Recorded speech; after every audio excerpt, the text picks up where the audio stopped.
Bonjour, bonjour. Qu'est-ce qui vous fait peur?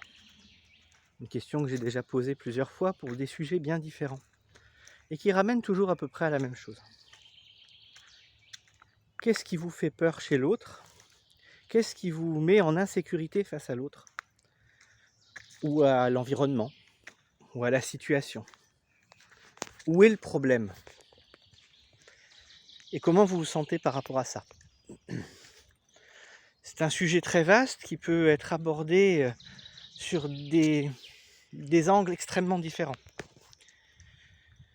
Là, je voudrais venir sur un exemple de type socio-relationnel et par exemple pour une vie de couple. Si vous êtes quelqu'un qui a décidé de vivre seul,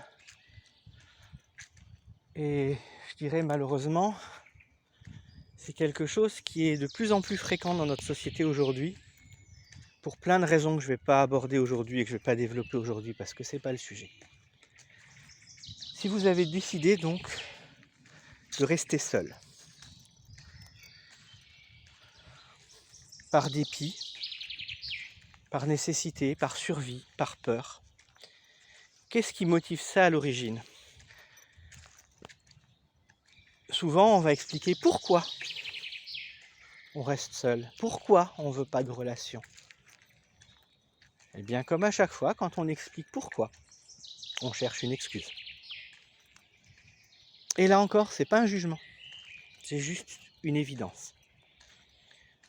Donc comment vous vivez ça et comment ça vous pèse ou pas? Qu'est-ce qui est à l'origine de ça? Le but ici, c'est pas de vous convaincre qu'il faut vous mettre en couple ou vivre seul. Chacun va faire au final ce qu'il a envie, comme il a envie.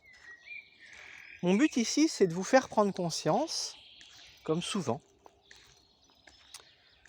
et en TP, on va même faire prendre inconscience, que le problème n'est pas là où on pense. Que c'est pas l'excuse qui résout quelque chose. Un exemple, je décide de rester seul parce que j'ai eu affaire à des personnes, à des partenaires qui étaient catastrophiques, qui m'ont fait souffrir, peut-être qui m'ont agressé, qui m'ont humilié, qui m'ont rabaissé, etc. On peut tout à fait comprendre dans ce cas-là que par sécurité et pour ne pas avoir à tomber sur ce même genre de situation et d'individus, eh bien il est plus facile d'être seul que mal accompagné, comme on dit. Encore une belle expression fourre-tout qui trouve une bonne excuse, mais pas de solution. C'est pas parce qu'on a vécu une situation difficile qu'on est condamné à la revivre. En tout cas, on n'est pas condamné à la revivre si on règle le problème initial. Tant que le problème initial n'est pas réglé, effectivement, le problème va survenir encore et encore. Parce que finalement, quelque part, la vie est un très bon professeur. Elle nous répète la leçon tant qu'on ne l'a pas comprise. Mais elle ne nous apprend pas une leçon qui a pour but de nous faire sortir des choses, mais de nous faire évoluer et changer vers un comportement, une réaction ou des manières différentes pour ne plus revivre la même chose.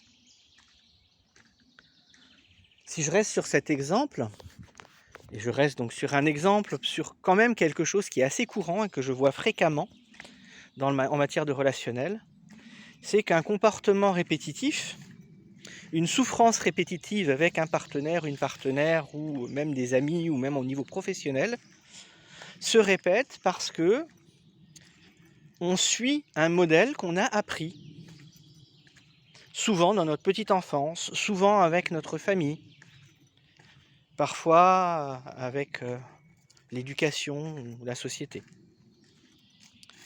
Et on suit un modèle qui était le seul que l'on connaissait, et le seul auquel on a appris à s'adapter et pour lequel on a toutes les stratégies pour pouvoir continuer à avancer. Et également, même si ça nous fait souffrir, toutes les stratégies pour avoir l'impression d'être vivant. Et comme souvent, pour avoir l'impression d'être vivant, on a besoin de souffrir. Comme disait encore une grosse connerie des anciens, tant que tu souffres, c'est que tu es vivant. Il y a un problème avec ça. Bref. Il est plus facile de souffrir et beaucoup plus agréable de se sentir vivant en souffrant que d'expérimenter des choses qu'on ne sait pas faire et puis qui pourraient nous amener à la mort finalement. Hein. C'est exagéré, mais c'est un peu comme ça que ça fonctionne au niveau inconscient. Donc,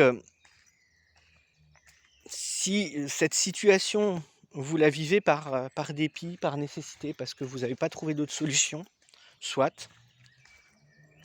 Mais si pour une raison ou une autre, ne serait-ce qu'un tout petit peu, quelque part, ça vous gêne, parce que peut-être que vous souffrez encore de cette situation, peut-être que ça vous fait mal, peut-être que vous êtes encore dans un moment où ouais, je vis ça parce que je ne sais pas vivre autre chose et puis que c'est plus facile finalement de se replier sur moi-même et de plus voir personne. Essayez de corriger ça. Peut-être que vous resterez dans la même idée, la même optique et que vous voudrez rester seul dans votre vie. Et dans ce cas-là, vous aurez fait un choix conscient, non pris par la peur, non dicté par la peur. Et si ça change, vous aurez déjà la surprise d'avoir des relations sociales, privées, professionnelles, très différentes. Et votre vie n'en sera que meilleure. À bientôt. Ciao, ciao.